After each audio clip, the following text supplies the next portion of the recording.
I'm Tony Jones. Here's a bonus question we couldn't fit on Q&A. It's from Courtney Smith.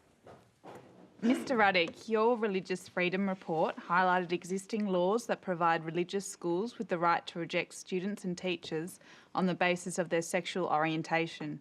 Last week, our PM announced that protections will be introduced to prevent schools from expelling gay students, but has made no such promises to protect gay teachers. Should the laws change to prevent religious schools from being able to discriminate against gay teachers? And should those schools which refuse to accept gay students and teachers lose their government funding? Philip Ruddock.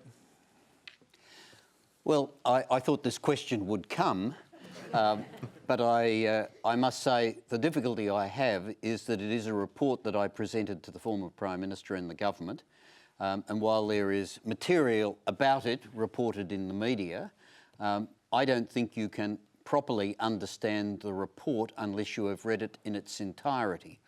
The difficulty about these issues, particularly in relation to religious freedom, is that it is an international obligation that we have given that we will ensure that people can have their faith and practice their faith and have no faith.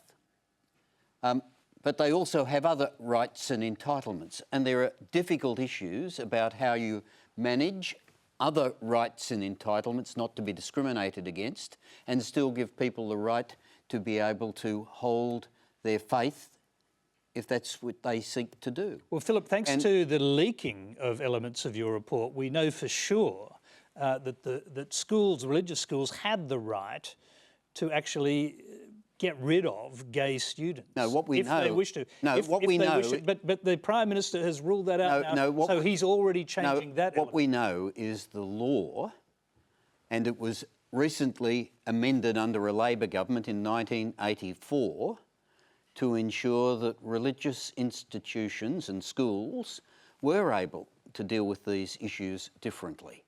And our report pointed that out and said that you might want to look at that again, but as a minimum, you should ensure that if you are going to include those sorts of practices, you should spell it out as part of your ethos so that it is publicly known and anybody who wants to enrol a child or go and work for that institution knows that they are the game rules. So already one element has been undermined by the Prime Minister refusing to allow religious schools in the future to sack or get rid of gay students. What about teachers? That's a question. I think the students has been dealt with very clearly. And what about teachers? Well, the question you have to ask yourself is whether you can have the appropriate ethos within a religious school if you have people who come into it who are determined to put another view contrary to your ethos. And so there are issues around those matters which some people believe need to be secured, and there are arguments in relation to the international law that that is a proper entitlement.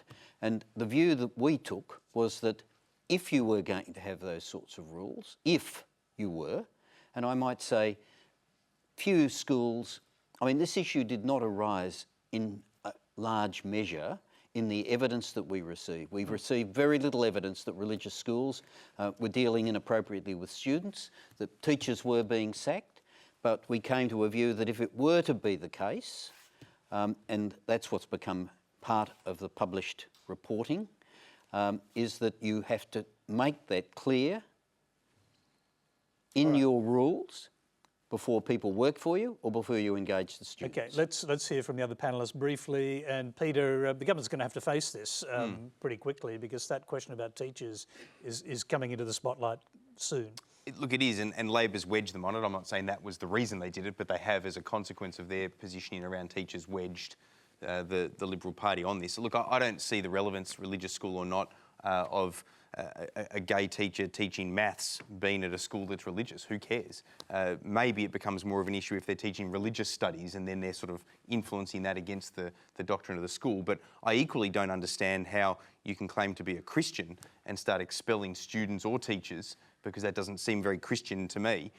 Ultimately, though, as a sort of libertarian, I'm okay about religious schools having quite enormous powers in that respect, but then they don't get government funding, because I've got a problem with government sponsoring discrimination. Okay, Karen Phelps, it turned out to be quite a big, one more big issue in Wentworth, an unexpected one perhaps. Yes, it has been a big issue. I called for the release of Mr Ruddock's report during the Wentworth by-election. I wanted it released before the by-election so that people knew what they were voting on. And Scott Morrison refused to release it. And then we saw this strategically release part of the report. And then there was the, oh goodness no, we won't let gay students be expelled from school. How is that possible? And then it brought to light that states like New South Wales actually allow that in the law, but Tasmania doesn't, and there doesn't seem to have been any problem in Tasmania with not allowing discrimination on the basis of religion. So, you know, I would call for any states who have this as a law to be able to discriminate against students or teachers on the basis of sexuality to have that law changed to remove that right to discriminate,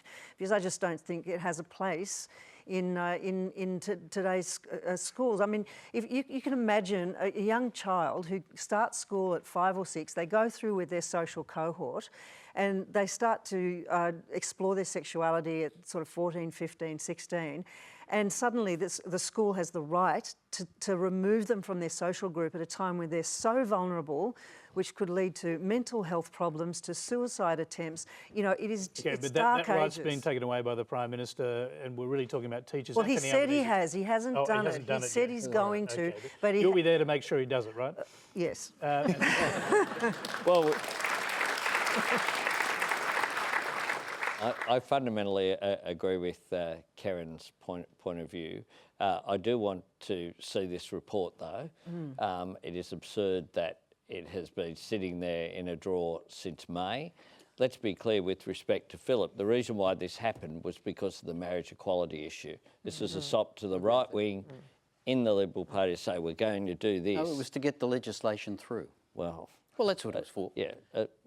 We've The got government a had review, and you can vote for the legislation because they'll come back and look at it again. I mean, that was the reason. Yeah, but I government might had the say, numbers. I might say, It was about your internals. Excuse me being provocative. I went to Parliament this week on Monday, last Monday, and it was for the release of a comment on a report I did on the death penalty. And do you know how long ago it was? I presented it in 2016.